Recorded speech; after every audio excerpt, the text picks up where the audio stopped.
अस्सलाम वालेकुम। कल से सेकेंड ईयर के सालाना इम्तहानात स्टार्ट हो रहे हैं। हफ्ते को पेपर 1 और इतवार को पेपर 2 होगा। तो अब डिस्कस करते हैं कि कौन सी चीज़ें आपने लेके जानी है, किस चीज़ से एहतियात बरतनी है आपने, और बिल्कुल स्टार्ट से लेके एंड तक आपकी यहाँ से रवानगी से लेके वापसी तक का तमाम प्रोसीजर आपको बताते हैं। तो सबसे पहले जब आप अपना सेंटर देखेंगे, आपको पता चल गया होगा, तो आपने एटलीस्ट आधा घंटा पहले अपने सेंटर के अंदर मौजूद होना है। अब आपका पेपर टाइम है 2 बजे, तो एटलीस्ट 1:30 बजे आप अपने सेंटर के अंदर मौजूद हो। अपना इलाका आपको पता हुआ वहाँ से कितनी दूर है, तो उस तरह आप उसी टाइम के मुताबिक निकलेंगे।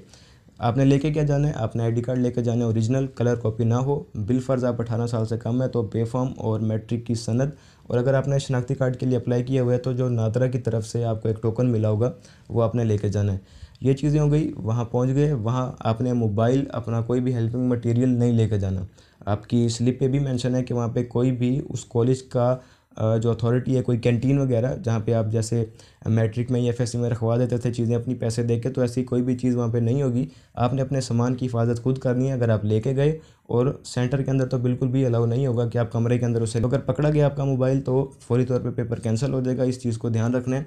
ना सिर्फ मोबाइल बल्कि जो डिजिटल वॉच अक्सर स्टूडेंट्स ने पहनी होती है वो भी अलाउ नहीं है, तो इसका खास ख्याल रखना है आपने। ये तो चीज़ें हो गई। इसके बाद अगर आप बिलफ़र्ज़ आपके लिए ज़रूरी है, आपने वहाँ जाके रिवीजन करनी है, लेके जा रहे हैं, तो अपने किसी दोस्त को साथ लेते जाएं।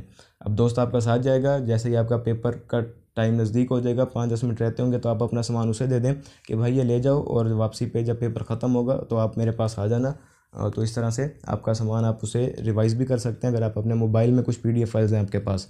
ये चीज़ें हो गई। इसके बाद पेपर का टाइम आपका 3 घंटे है। 1 घंटा आपका MCQs के लिए, 2 घंटा आपका थ्योरी के लिए। सबसे पहले आपकी अटेंडेंस लगेगी, तो अटेंडेंस आपने यकीनी बनानी है।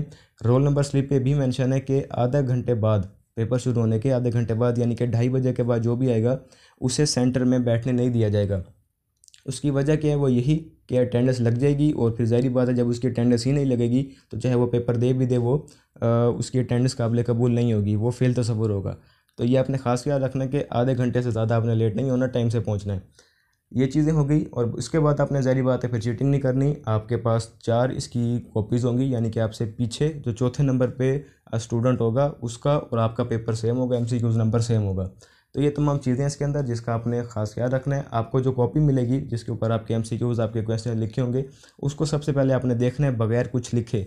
उस पर कुछ भी लिखने से पहले आपने उसे देखना है कि तमाम चीज़ें उसके पेज ठीक हैं, कोई मिस प्रिंट तो नहीं है, कोई पेज ब्लैंक तो नहीं है, आपको तमाम चीज़ें समझ आ रही हैं तो ठीक, उस पर आप अपना नाम वगैरह, रोल नंबर वो लिख लेंगे। अदरवाइज़ आप उसको उसी टाइम वापस करवा देंगे कि ये वापस कर लें। अगर आपने कोई चीज़ उस पर अपना नाम, रोल नंबर लिख लिया गलती से, तो वो वापस नहीं होगी। ये चीज़ें हो गई। इसके बाद आपके पास जो MCQs की शीट है वो आपसे ले ली जाती है। ये भी आपने जहन में रखना है अपने कि MCQs की शीट घंटे बाद ले ली जाएगी। तो MCQs को आपने पहले फिल करना है, उसको पहले प्रेफर करना है, उसके बाद अब अपनी थ्योरी को स्टार्ट करेंगे। थ्योरी के लिए कितने आपके पास शीटें होती हैं, तो एक तकरीबन 12 के करीब शीट्स होती हैं। उसके अंदर 12 पेज होते हैं, यानी कि हर सवाल के लिए एक पेज है आपके पास। तो कोशिश करना है कि सवाल को, जो सवाल पूछा गया है, सिर्फ उसी का जवाब दें।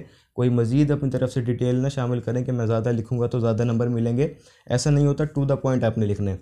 तो ये थी वो तमाम चीज़ें जिनको आपने मद्देनज़र रखना है। स्टार्ट से लेके एंड तक आपने किस तरीके से अपने पेपर को अटैम्प्ट करना है, और क्या क्या चीज़ें लेके जानी है, क्या नहीं लेके जाना। उम्मीद है आपके लिए हेल्पफुल रही होंगी। अल्लाह हाफिज़।